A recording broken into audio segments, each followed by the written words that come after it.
had declined the offer, that was what my fate was going to be mind wiped and blank slated and sent back to Fort Wood. You know, a lot of people are going to be watching this and they're going to think that you're crazy, or they're going to think you're a liar.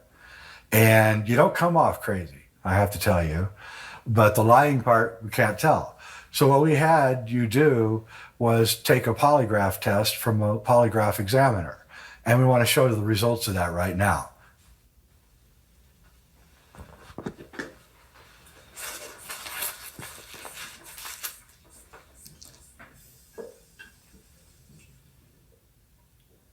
Jason, go ahead and relax, remain still. The test will begin in a moment.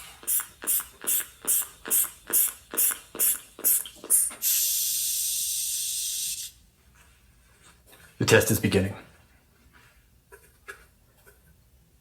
Are you now in the state of Colorado? Yes. Regarding your extraterrestrial experiences, do you intend to answer my questions truthfully today? Yes. Have you ever said anything in anger that you later regretted? No. Were you ever a member of a secret space program? Yes. Did you ever engage in military service on the planet Mars? Yes. Have you ever told a lie to keep yourself out of trouble? No. Were you ever a member of a secret space program? Yes. Did you ever engage in military service on the planet Mars? Yes. Have you ever told a lie to keep yourself out of trouble? No. During your entire life, have you ever broken even one law? No.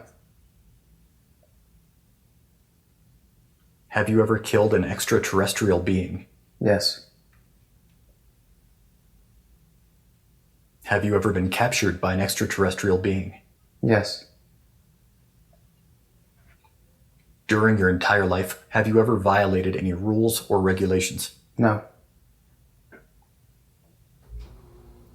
Have you ever been captured by an extraterrestrial being? Yes. During your entire life, have you ever violated any rules or regulations? No. Okay, the test is ending. Please remain still. What you're looking on the test is changes in breathing patterns or upper body movement and activity. Down here a little bit more, you're looking for GSR changes or galvanic skin responses. Essentially, it's opening and closing of sweat glands in our fingertips. Just below that, what I'm looking for is changes in blood pressure, heart rate, etc. Below that, on the screen, what I'm looking at is PPG readings, which is photoplethysmograph readings. Essentially what that is the opening and closing or the constriction of blood vessels in your fingertips.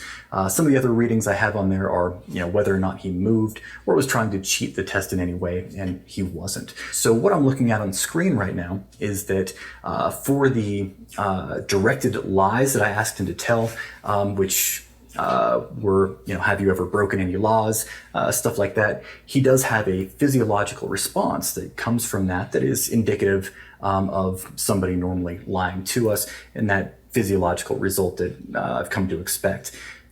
When we see the other questions where he answers yes to being part of a secret space program or being on the planet Mars, there's not that typical physiological arousal that we would expect to see when somebody knows that they're lying. Again, anytime that there is an extraordinary story that is so far out of what is normal and out of what I know as a human being, and from my experience, of course there's some doubt that creeps into my mind. Having said that, Jason seems like a very credible source. He's well-spoken. He came in here. He seems to know exactly what he feels happens, when it happened. All the polygraph can really tell us is whether or not somebody believes what they're saying is true. Physiological indicators indicate that he does not have an arousal of, any sort of biological indicators that tell me that he disbelieves his story, even in the slightest. So in that case, what I'm saying is that ultimately Jason believes what he's telling us to be true.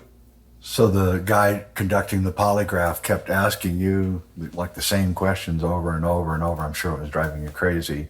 But I think they were doing that because they were trying to elicit different emotional responses from you to see and guarantee that you were being credible, I think, don't you? Yes, yes. The direct lie stimulation test, from what it was explained to me, was that they try and create a baseline for lying as well as for telling the truth. So the question about have you ever broken a rule, that was like a preconceived lie? That's correct. So that every time you lied, you would see a response. So that could be matched against the other responses where you were telling the truth. That's correct. Interesting.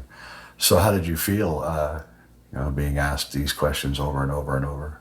It was anxiety provoking because when I start talking about my experiences, it would induce anxiety or other physiological effects to try and distract me from talking about it. And that's part of the program that they use for people that are getting out, is they don't want you to talk about it. So they put programs into your psyche so that you either have an anxiety attack or you start sweating, or the room gets too small no matter how big it is. You can't focus, you can't stay attentive to what you're trying to talk about. When I first started waking up and remembering the things that I've done, it was really difficult because of those programs, those presents that they left with me. Well, clearly you are not lying. At least you believe what you're saying. I've known that what I'm saying is true, even as shortly as a few years ago. If you'd asked me that, whether or not I believed I was a part of some secret space program conspiracy, I would have said, no, it sounds interesting, but that's not me. However, participating in it, having the memory recall that I have of the experiences and the events that I have, those things that have happened to me, the experiences that I've remembered, have proven to me without any doubt at all that I was a part of that program.